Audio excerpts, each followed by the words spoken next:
¿Alguna vez te has encontrado con una obra que te ha hecho replantearte lo que se considera arte? Y no me refiero a mirar lo que es popular hoy en día y fruncir el ceño de manera indignada mientras encarnas a tu abuelo sentado en el porche de su casa diciendo que los jóvenes no saben lo que es bueno de verdad y solo consumen basura. Para muchos, un término más adecuado sería ampliar la perspectiva, pero en mi caso es recordarme que hay belleza en experiencias que a simple vista parecen desagradables. Fear and Hunger es una muestra de un juego universalmente considerado un mal juego y aún así te ofrece una de las experiencias más únicas del medio y lo hace mediante la catarsis tras el sufrimiento, el cual abunda en cualquiera de sus dos iteraciones. Es como contemplar una historia en la que el villano triunfa. Te hace plantearte la razón por la que estás consumiendo el medio y por qué no puedes apartar la mirada. El arte tiene la capacidad de provocar emociones, incluso si a veces nos empeñamos en enfocarnos solo en las positivas. Las experiencias negativas pueden ser igual de importantes para descubrir aspectos de nosotros mismos y crecer como individuos. Claro está que cada uno es diferente y maneja estos temas con mayor o menor tolerancia, pero es por esto mismo que abundan las obras que exploran estos temas, en una gran variedad de grados y espectros. Para el día de hoy quiero hablar de una de estas obras, Houseki no Kuni, un manga que me ha perturbado y ha provocado en mí un rechazo primordial, y aún así me lo he terminado en parte movida por el morbo de ver cómo concluía la historia. Así que toma tu gema favorita y una copia de la tabla periódica, porque empezamos.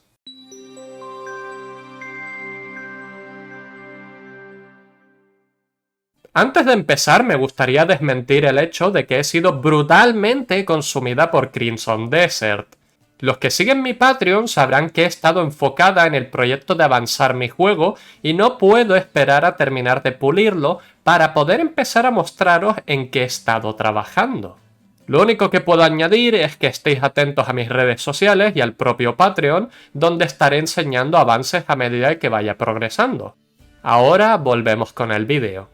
Houseki no Kuni, Lanos de Lostros, o su nombre en español, La Tierra de las Joyas, es una obra que se podría resumir como una historia budista acerca de la pubertad, y aunque suena extremadamente reductivo, es la mejor manera de encapsularlo.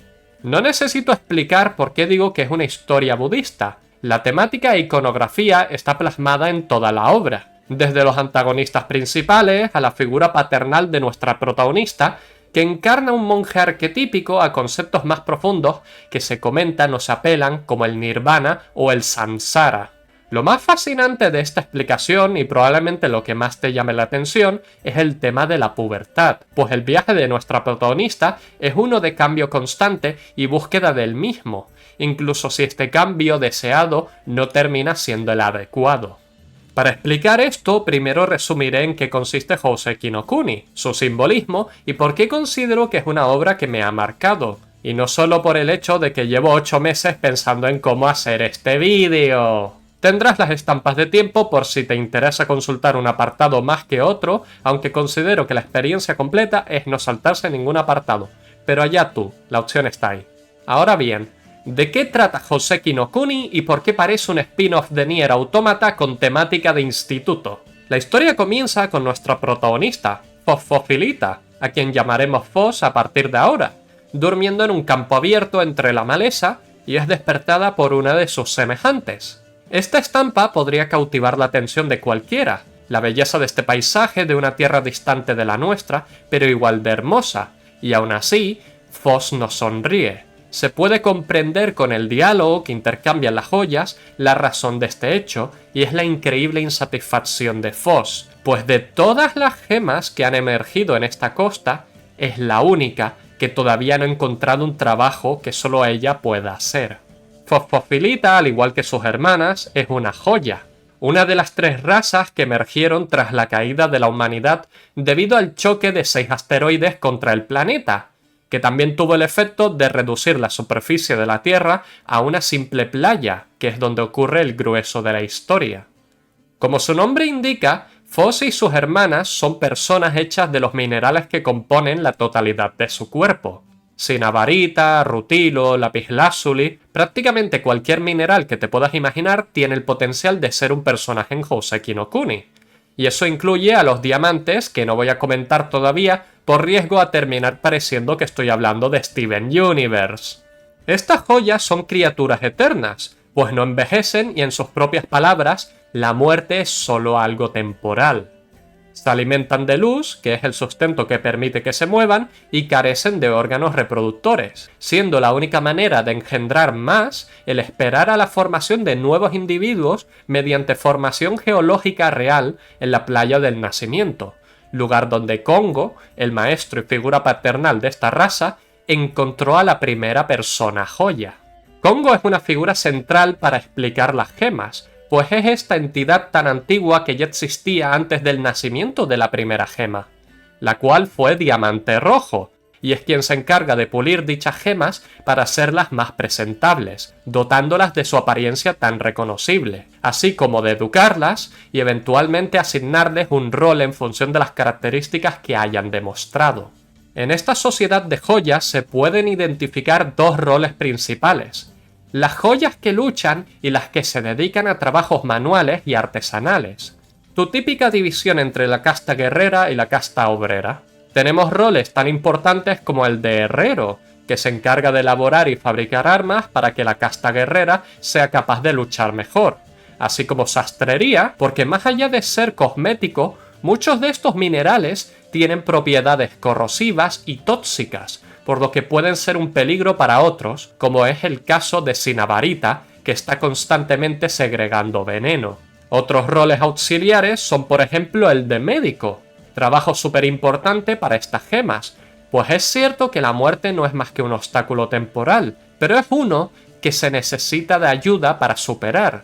Explicaré esto más adelante. Echando un vistazo a las guerreras, Kongo estableció una dinámica a la hora de organizarlas.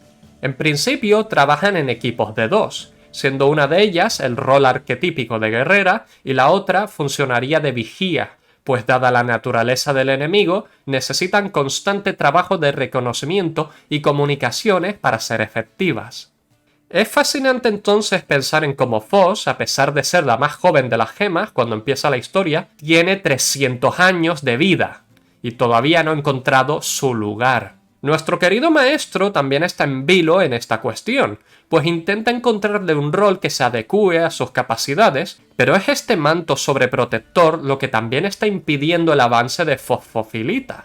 Se nos cuenta que ha intentado múltiples trabajos hasta ahora, pero ninguno ha resultado, ya sea porque no tiene la paciencia ni las capacidades para hacer el trabajo de forma adecuada, quizás debido a vivir bajo el manto del profesor, algo que se nos muestra el cómo se aferra a él de forma que ninguna otra joya hace. Por último, Foz sugiere que lo único que nunca ha probado es luchar, y Kongo responde con que eso es precisamente lo único que jamás hará. La razón de esta respuesta se deben a las características innatas de Foz y cada una de las gemas. De la misma manera que el mineral que representan, las joyas emulan características propias de dichos minerales, compartiendo su grado de dureza, maleabilidad y fragilidad. Y Foz, como fosfofilita que es, tiene una dureza de 3,5 y es extremadamente frágil, con hasta el maestro bromeando con que una leve brisa podría tumbarla y despedazarla. Adicionalmente, las joyas tienen rasgos extras que representan las características físicas o simbólicas de los minerales. Un ejemplo sería como Cinnabarita requiere de menos luz para mantenerse despierta, así que le es asignado el turno de noche. Otro ejemplo sería Lapislázuli, una gema altamente analítica e inteligente debido a la representación del mineral como símbolo de la sabiduría y la verdad. Esto nos lleva a Foz, quien carece de características destacables por encima de otras gemas, siendo solo dos rasgos sus mayores virtudes. Pero todavía no voy a hablar de estos rasgos, tenedlos en mente de momento. Esto lleva a que Foz, a pesar de estar permanentemente con un aspecto optimista y despreocupado, esto es solo una fachada, una manera de ocultar una profunda depresión. Es en sus momentos de soledad, similar a como empezó la obra, que vemos la melancolía de Foz en primera plana. Una melancolía fruto de la insatisfacción, de desear poder cumplir una función, encontrar algo o alguien que le dé un propósito. Añádele a este hecho el que nuestra protagonista en 300 años de vida no ha formado ninguna conexión real con ninguna otra gema, en sus propias palabras, no tiene amigos. Esto es crucial para entender la evolución de Fosfofilita, quien se aferrará a la primera oportunidad de entablar una conexión real, incluso si esto termina pasándole factura. Kongo eventualmente idea una tarea para Fos, una enciclopedia de la fauna y la flora, para que de esa manera, en sus propias palabras, entendiendo el presente, podemos prever el futuro. En sí, este trabajo no es del todo descabellado, especialmente si consideramos la relación de Kongo con Fos. Debido a su figura como maestro y padre adoptivo de las gemas, todas tienen una relación subordinada a este, que de tratarse de una jerarquía, él estaría en la cima. Por tanto, aceptan cualquier cosa que Kongo diga sin rechistar, todas menos Fos, quien, contrario a su fragilidad, es extremadamente dura de cabeza y siempre está inquiriendo en las cuestiones del maestro, denotando que en lugar de tratarse de pupila y maestro, es más una relación de iguales. Algo que sin lugar a dudas es la fuente del trato sobreprotector de Kongo hacia Fos. No obstante, no puedo continuar hablando de la historia sin introducir los peligros a los que se enfrentan. Sin ello, la única amenaza que estas joyas enfrentarían es un día de lluvia. Sí, siguen siendo minerales. La mitad de ellas te las podrías solear con una manguera. Son solubles en agua, lo cual es un problema ahora que el 99% del planeta es un océano. Aparte de Kongo, quien es una reliquia de la era de la humanidad, en esta tierra existen 3 razas principales.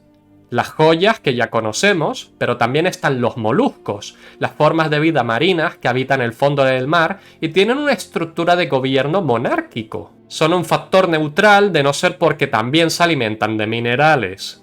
Por último tenemos los Lunarians, estas criaturas hechas de humo con aspecto de aparición que vienen en plena gama budista. Son los antagonistas principales y cuyas intenciones a priori son secuestrar gemas para llevarlas a la luna, su hogar.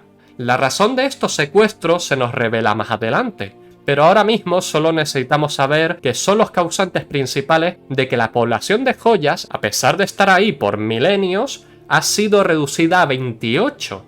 Y esto me lleva al otro aspecto que he estado esquivando hasta ahora, la muerte. ¿Cómo infliges temor a la muerte a un ser eterno? A algo que no envejece, no cambia, no expira de la misma manera que lo hace otro ser vivo. Lo haces haciendo que la muerte tenga un precio. La biología de las joyas es bastante singular, aunque creo que biología no es un término apropiado, sería más adecuado composición. Como ya he dicho, se alimentan de luz y carecen de órganos. Eso incluye los ojos. Sí, me has escuchado bien. Esto es solo un accesorio cosmético que Kongo les pone a las joyas mientras las está puliendo para que tengan un aspecto más humano, pero pueden perfectamente ver sin ello. Esto significa que acabar con una gema no es un proceso convencional, porque en palabras de Rutilo, incluso si nos molieran, mezclaran con tierra y arrojaran al mar, esto tan solo sería una muerte temporal.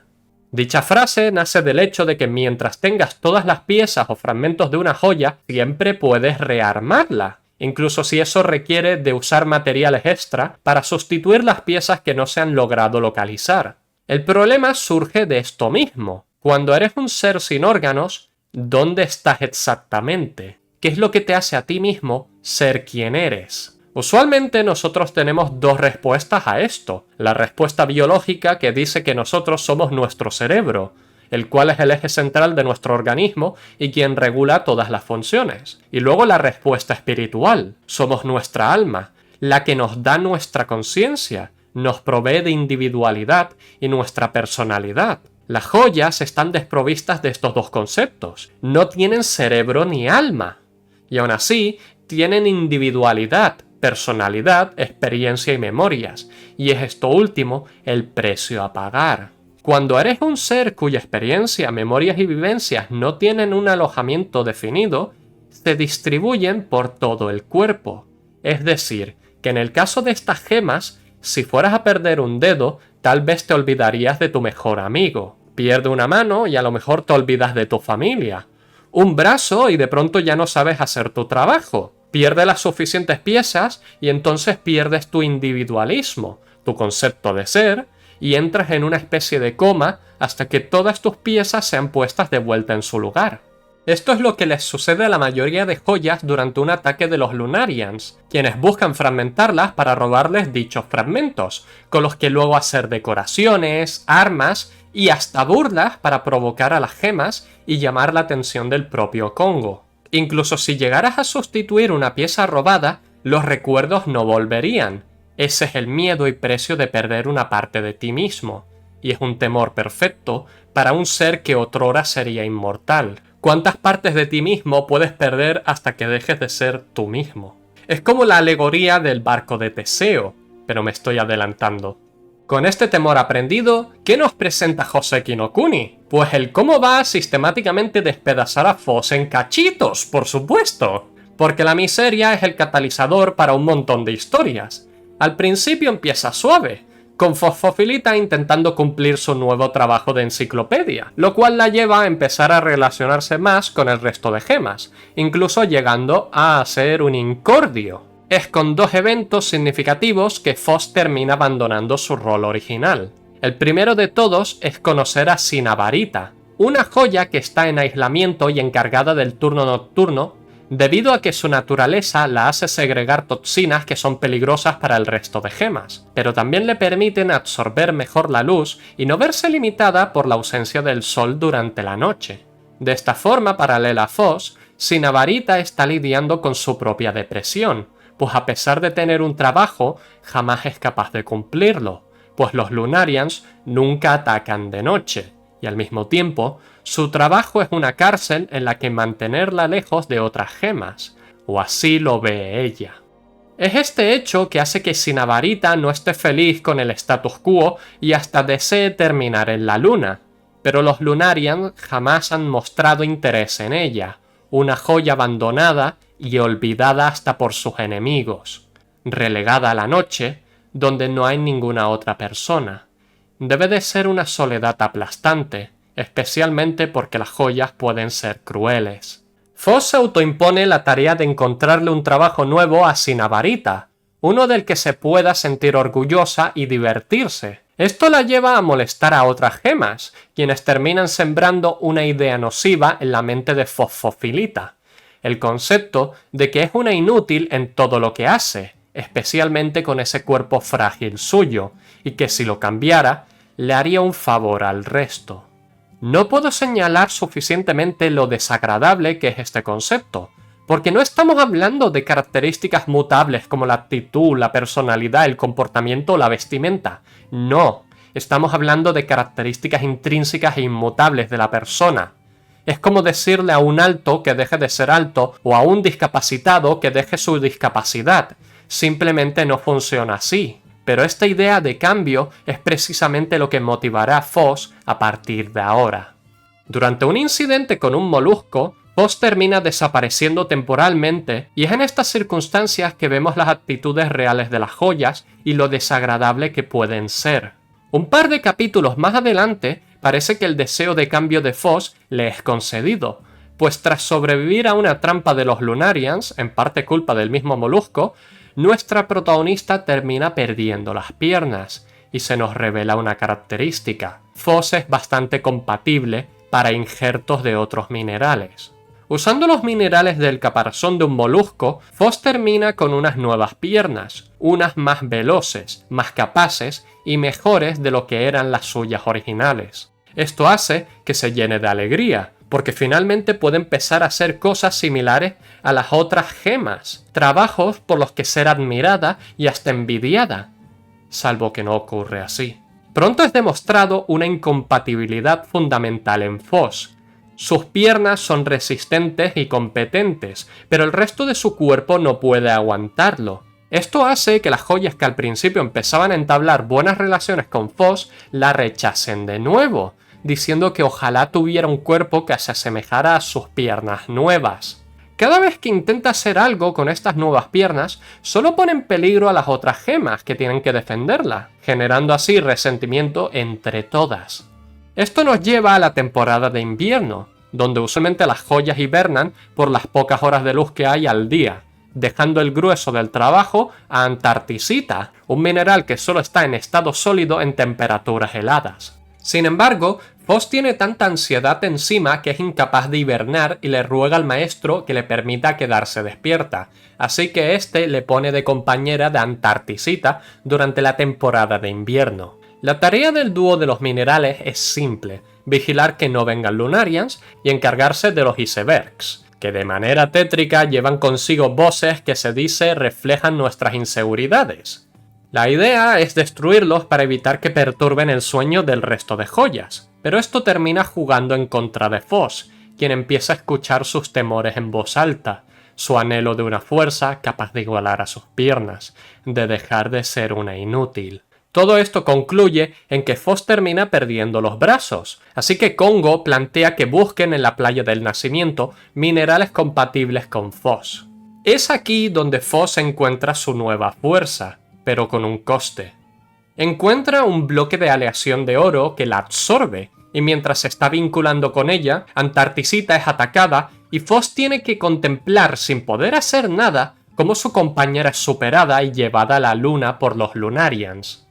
Esto culmina en Foss siendo capaz de controlar la aleación de oro que se convierte en su nueva fuerza, y su agilidad, pero con el precio de que ahora siente culpabilidad permanentemente por lo que le ha pasado a Antarticita. Incluso decide cambiarse el peinado para parecerse más a ella, pues encarnará su rol de invierno a partir de ahora. Y por si fuera poco, cuando llega la primavera, descubrimos el coste de los brazos de Foss. Con la pérdida de estos, se había olvidado de quién era Sinabarita, hasta que el resto de gemas se lo recordó. Con la combinación de brazos y piernas, Foss está en su mejor etapa física. Es capaz de cumplir su deseo de luchar, algo que Congo le había prohibido en primera instancia por su fragilidad, pero finalmente puede luchar y hasta ir codo con Diamante Negro. De verdad que parece que estoy hablando de Steven Universe. También conocida como Bort, la más fuerte de las joyas, pero jamás hemos visto a Foss tan infeliz. No solo es el hecho de que su depresión haya sido sustituida por un sentimiento de culpa tan grande que podría ser el séptimo cometa que golpee esta Tierra, sino que ahora que tiene el trabajo que quería, no se siente satisfecha. Ahora su única preocupación es no perder a nadie más, algo que se termina convirtiendo en una obsesión, lo cual la lleva a plantearse la motivación de sus enemigos. Estos, en más de una ocasión, han demostrado capacidad estratégica, pero también intencionalidad detrás de sus acciones, pues no solo atacan mandando fuerzas, sino que también intentan tentar a Congo usando sus memorias, con la figura de su juego favorito, la de un científico y hasta el de su propio perro. Esto llevará inevitablemente a que Foss empiece a cuestionar a Congo y su relación con el enemigo, con ningún éxito, salvo el de que las gemas vuelvan a resentir a Foss. Y por si fuera poco, en un enfrentamiento, Foss termina perdiendo la cabeza. No, en serio, se llevan su cabeza a la luna y las joyas tienen que tomar una grave decisión. Pueden dejar a Foss en coma como el resto de joyas que solo han sobrevivido a pedazos, o usar la cabeza de estas como reemplazo. Esto tiene sus riesgos, no solo por la posibilidad de la incompatibilidad, sino por el hecho de que estamos injertando dos gemas con conciencia en el mismo cuerpo. ¿Qué clase de quimera estamos armando? Esta fue una de las escenas que más me perturbaron, por la idea del potencial que tiene, de la posible puerta que abriría de empezar a injertar gemas unas con otras para hacer aberraciones que ni el propio Congo toleraría. Afortunadamente, Foss es nuestra única quimera, la cual pasa a un proceso de 102 años antes de despertar. Sí, son eternas y el tiempo es solo un constructo para ellas. Al despertar descubrimos otro de los rasgos intrínsecos de Foss, y es el que sus fragmentos tienen una gran personalidad. Y me estoy refiriendo literalmente, deja de pensar mal. Incluso si Foss fuera reducida a un pequeño fragmento, su sentido de individualidad es tan poderoso que podría mantener su personalidad. Claro está que con 0 memorias. Asimismo, cuando despierta, nos damos cuenta de un cambio significativo.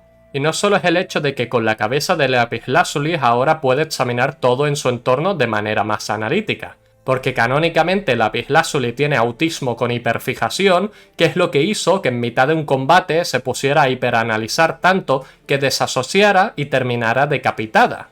Sino que ahora Foss ha heredado los manierismos y rasgos de personalidad de Lapis. ¡Te odio, Steven Universe! ¡Me has arruinado la palabra Lapislázuli!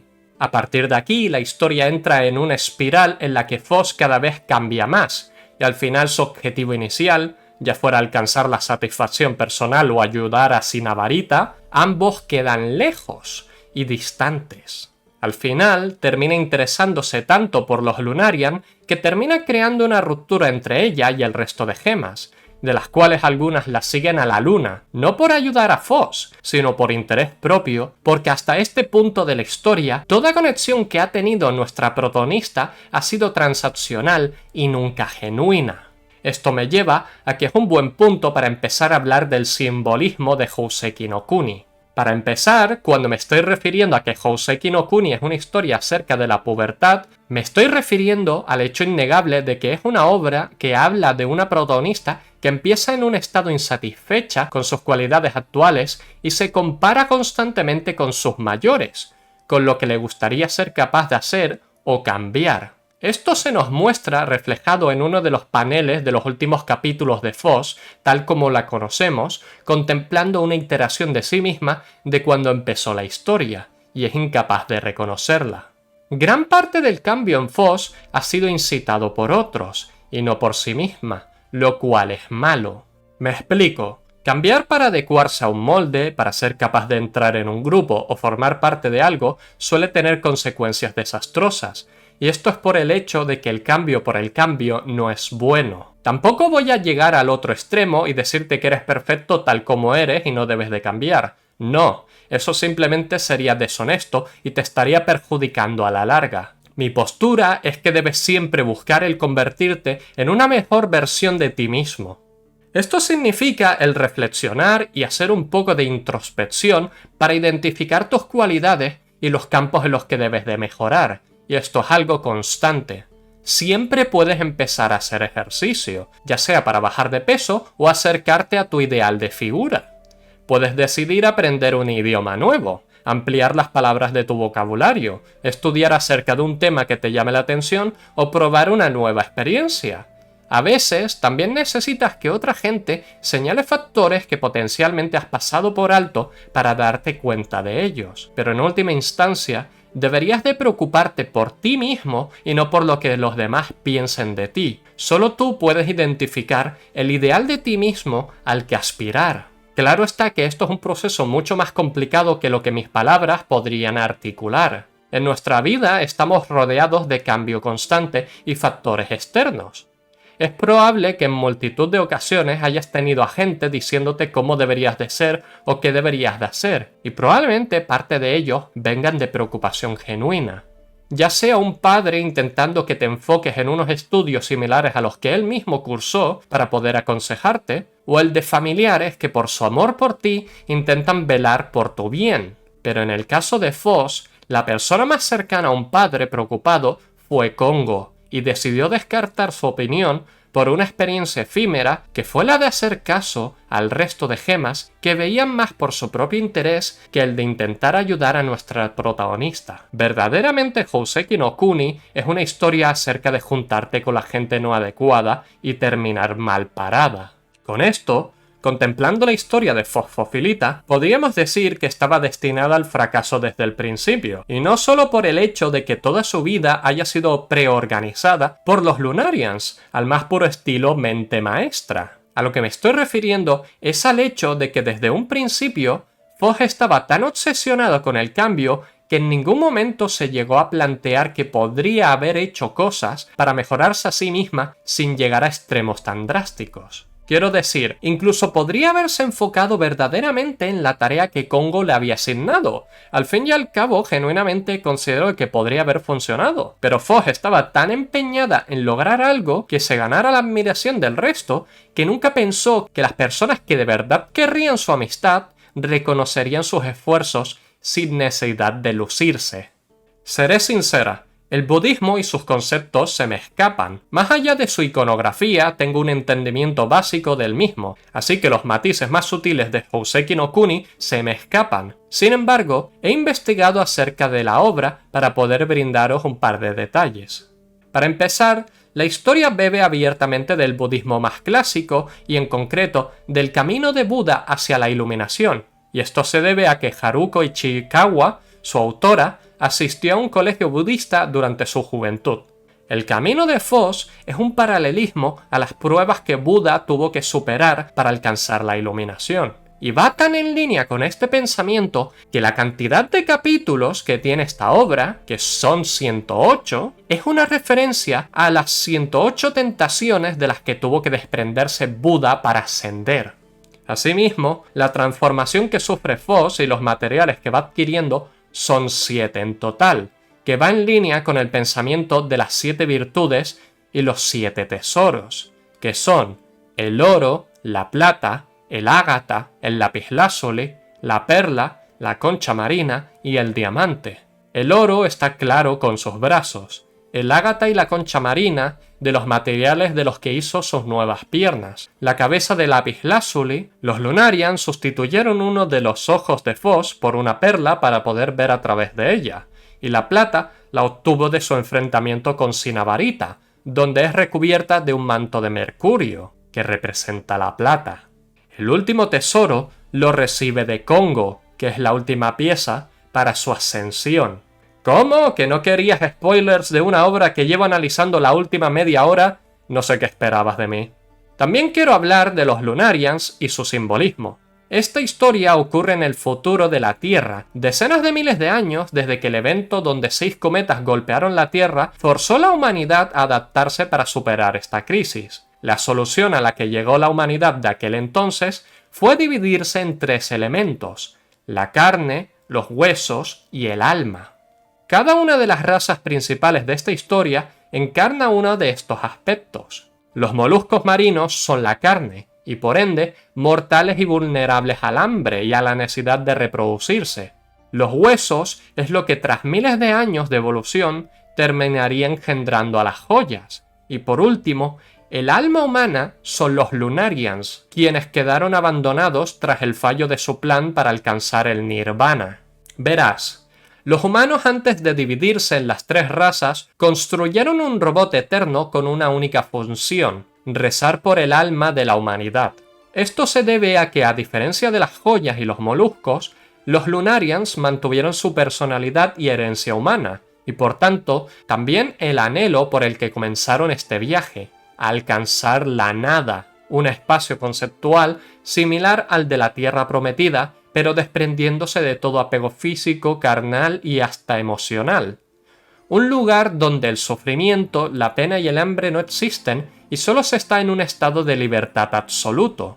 Para alcanzar esto, se necesita de alguien que rece por tu alma, lo que a efectos prácticos hace que el Lunarian desaparezca, sea eliminado para siempre. Es la muerte definitiva, una que espiritualmente te libera también de la rueda de la reencarnación, y por tanto, lo que esperaban todos los humanos alcanzar tras iniciar este viaje, sin importarles lo que les sucediera al hueso o a la carne. En este aspecto, el plan parecía perfecto. Creas una máquina que no requiera de que recen por ella y las fuerzas durante milenios a rezar por la humanidad, salvo que eventualmente dicha máquina se estropea, o como a mí me gusta decir, gana conciencia, pues deja de rezar por los Lunarians. Este es el origen de Kongo y la razón por la que los Lunarians están tan obsesionados con él. Están tratando de llamar su atención y provocarlo de toda manera posible para que termine su trabajo, pues se nos enseña que gran parte de la humanidad logró alcanzar la nada de esta forma, pero son estos rezagados los que tienen que lidiar con una máquina que solo responde ante la humanidad, pero que está tan estropeada que ya no reconoce a los Lunarians como seres humanos. Es aquí donde entra Foss en los planes de los Lunarians. Desde su perspectiva, Foss representa el humano perfecto, una gema con el potencial de esbozar las emociones más crudas y vivas de la humanidad, y desde su nacimiento han estado observándola y dándole empujones para que alcance este estado ideal. Pues en palabras del príncipe de los Lunarians, Kongo está tan roto que es capaz de reconocer a Fosfofilita como un ser humano. Esto también en retrospectiva significa que la razón por la que Kongo lucía tan sobreprotector y no protestaba cuando Fos lo contradecía es porque desde un principio lo consideraba un ser humano, y como máquina que es, debe de subordinarse a la humanidad. Según los Lunarians, el sentimiento y emoción más humano que existe es el odio, y este odio es lo que hace que Kongo se active por última vez y fracase, solo para ser descartado por aquello que considera el último humano en la Tierra. En mi opinión, desde un principio Fos ha estado mostrando rasgos humanos que la diferencian del resto de joyas, pero también que la alienan por esto mismo. Examinando de nuevo los principios de la historia, las palabras de Rutilo resuenan en todas las gemas. La muerte para nosotras es solo temporal, es una característica maravillosa y única que ningún otro ser vivo posee. Sin embargo, este rasgo también nos hace incapaz de rendirnos ante nada. Cuando eres un ser eterno, necesitas una meta que dé sentido a tu existencia, porque la vida termina donde el significado desaparezca. Y para seguir viviendo, las joyas se obsesionan con algo o alguien. Rutilo, la médico del escuadrón y encargada 24 horas del día de rearmar a Fos, está obsesionada con reparar a su antigua compañera, la cual tiene una composición especial que la hace susceptible a la degradación con el tiempo, así que está constantemente buscando sustitutivos para traerla de vuelta. La familia de los diamantes tiene su propia obsesión. Diamante quiere ser la más brillante y admirada de todas las joyas, pero no lo puede hacer mientras Bord exista, pues la supera en el único campo en la que no destaca tanto, el combate. Esto hace que busque nuevas técnicas de pelea que la hagan más competente, aunque eso signifique partirse los brazos dando tajos. Incluso alguien como Antarcticita está obsesionado con la figura del maestro, pues es el único contacto que tiene al año debido a que el resto de gemas hibernan. Es de esta manera que entendemos la humanidad de Fos, a través del vacío aún sin llenar que está presente en su existencia. Por último, una vez Fos pasa 10.000 años de tortura y transformación, trasciende su cuerpo y se convierte en un ser omnipotente, similar al concepto de la iluminación budista, y tras deshacerse de los perpetradores de su sufrimiento, pasa los últimos capítulos de la historia en una sesión de terapia con unas piedras y no hay mejor forma de describirlo. Esto demuestra que desde el principio, la razón del sufrimiento y problemas de Fos nacen de juntarse con la gente inadecuada. Considero que he dejado suficientes espacios en blanco para los que les interesa leer Houseki no Kuni, así como sorpresas clave que hacen de la experiencia más emotiva y significativa. En lo personal, no suelo frecuentar las historias que tienden a hacer a su personaje principal lo más miserable posible y torturarlo hasta el final, pero por lo que sé de mi audiencia, eso os gusta a vosotros. No voy a juzgar. Una buena historia triste es disfrutable y hay unas cuantas que merecen la pena echarles un vistazo, como To Your Eternity. El viaje de Fosfofilita ha estado lleno de desafíos y obstáculos, y lo que más he deseado desde el principio es ver a Fos siendo feliz. En ese aspecto, considero que ha merecido la pena sufrir junto a Fos para ser del final más satisfactorio. Con esto dicho, espero que os haya gustado el vídeo. Me ayudaría bastante que le dieras a me gusta, te suscribieras, dejaras un comentario y lo compartas para llegar a una mayor audiencia, así como darle a la campana para ser notificado de cuando publico un nuevo vídeo. Especiales agradecimientos a Rec433, Hefesto, Adrano, Royal el Zorro y Sioning, así como los caballeros que han votado por este tema y cuyos nombres aparecen ahora en pantalla. Si tú también quieres convertirte en caballero para votar por los temas, financiar mis arcas o aparecer al final de cada uno de mis vídeos y permitirme seguir trayendo este tipo de contenido, tienes las opciones de miembros del canal o mi Patreon. Asimismo, tengo un Ko-fi para los que quieran simplemente donar y olvidarse de suscripciones. Si no, siempre puedes recibir mi bendición entrando a mi comunidad de Discord con el link de la descripción.